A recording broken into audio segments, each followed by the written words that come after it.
Imagine coming to your favorite restaurant, looking up on the menu and seeing not only how much what you want will cost you in money, but also seeing how much it will cost you in calories.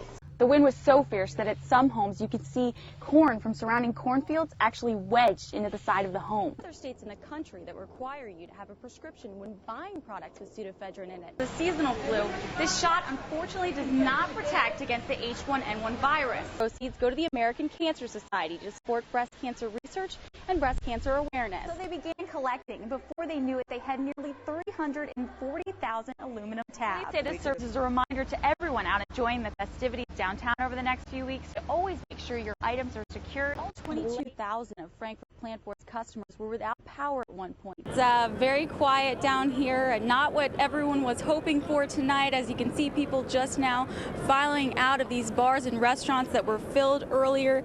That's where you can help. Welcoming in 24,000 for College Game Day and then turning right around and preparing for another 24,000 for tonight's big game.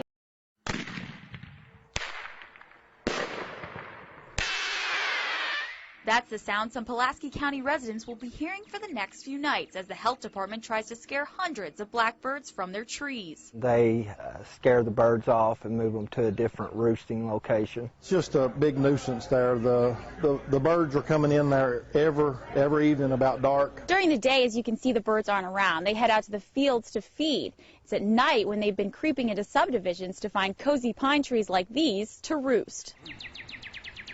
This white stuff left behind isn't snow, and it poses a health risk. Their droppings will cause histoplasmosis to grow in the soil, so you do want to move them off to a location that's not in a subdivision. Histoplasmosis can cause lung problems, something Rhonda Shadowan knows all too much about. Shadowan had one of her lungs removed when she was 23. They told me they didn't do anything to the lung. They told me that it could be attributed to histoplasmosis, and that comes from birds. I only have one lung.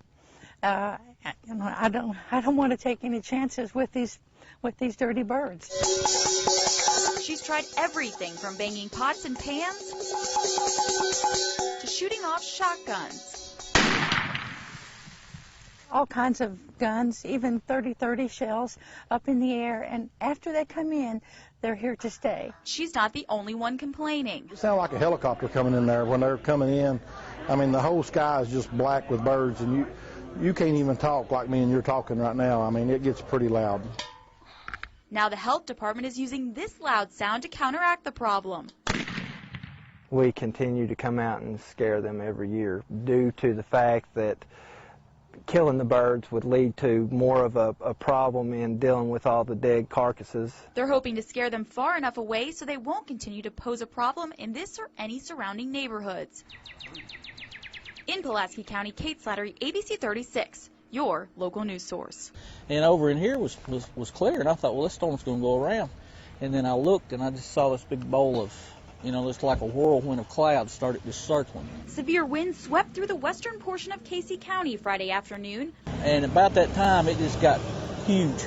And then I just started seeing all the debris start flying through the air. Steve Birchall decided to leave work early to check on his home. I'm home, and it wasn't a real pretty sight when I got home. It really wasn't. Roofs ripped from homes, power lines severed, and indoor and outdoor furniture thrown like toys. Well, I had a chimney on the back side of my house, and it blowed the chimney over on my house, and it knocked a big hole in my roof. The wind was so fierce that at some homes you could see corn from surrounding cornfields actually wedged into the side of the homes. Friends and neighbors spent Friday helping each other repair the damage left behind. This right here, it's pretty devastating. It really is, to see all this damage done to. My house is like, 25-year-old, and sort of heartbreaking, really, but you just got to take the good with the bad in life. Birchall says he's just happy no one was injured. These are just material things. We can get through it. Sure can. In Casey County, Kate Slattery, ABC 36 News.